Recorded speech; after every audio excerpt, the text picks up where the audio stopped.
하나님을 믿으십니까? 그렇다면 나를 한번 살펴봅시다. 혹시 나는 열매 없는 무화과의 모습은 아니었는가? 하나님을 믿는다고 하지만 나를 통해 이루어질 하나님의 뜻을 바라보지 못하고 여전히 내 필요만을 위해서 하나님께 기도하고 내 육신의 삶만을 위해서 하나님을 믿지 않았는가?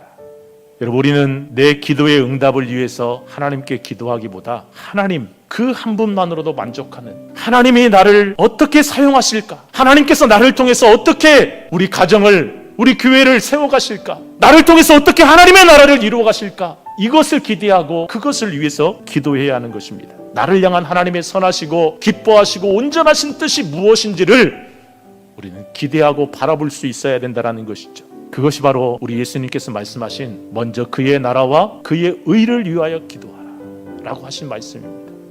여러분, 마태복음 6장 33절, 그런즉 너희는 먼저 그의 나라와 그의 의를 구하라. 그리하면 이 모든 것을 너희에게 더하시리라. 먼저 그의 나라와 그의 의를 구하라. 오늘 24절 말씀 보십시오. 무엇이든지 기도하고 구하는 것은 받은 줄로 믿으라. 그리하면 너희에게 그대로 되리라. 여러분, 이것은 우리의 육신의 삶을 위해서, 우리의 필요를 위해서 기도하라는 게 아니에요. 예수 그리스도를 통해서 이루어지는 새로운 하나님의 나라, 그 나라를 바라보면서 기도하라는 것이죠.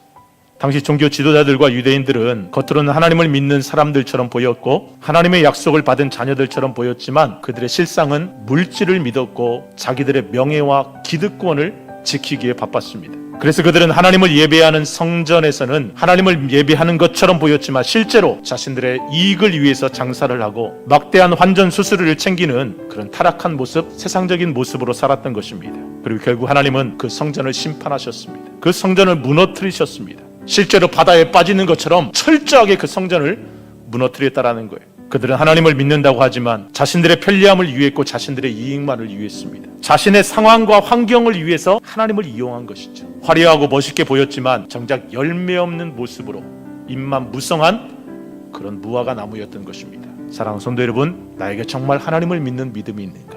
이 시대에 성전된 자로 정말 내 안에 하나님을 모시고 있는가? 혹시 내 편리를 위해서 그 하나님을 이용하고 있지 않은가? 하나님을 믿는 그 믿음의 기도가 정말 나에게 있는가? 여러분, 원하기는 말로만 믿는 그런 하나님 말고요, 나의 이익을 위해서 하나님을 이용하려는 그런 기도 말고 나를 부르신 하나님을 믿고 나를 통해서 일하시는 하나님을 믿고 나를 통해서 하나님의 나라를 이루어 가시는 그 하나님, 나를 통해서 능력을 나타내시기 원하시는 그 하나님을 믿으며 살아가기를 주님의 이름으로 축원합니다. 우리가 정말 하나님을 믿는다면 우리의 상황과 우리의 환경의 변화를 위해서 기도하기보다 그 상황과 환경 속에서 하나님이 나에게 어떤 메시지를 주시는가, 나를 향한 하나님의 뜻과 계획은 무엇인가를 우리는 구해야 합니다.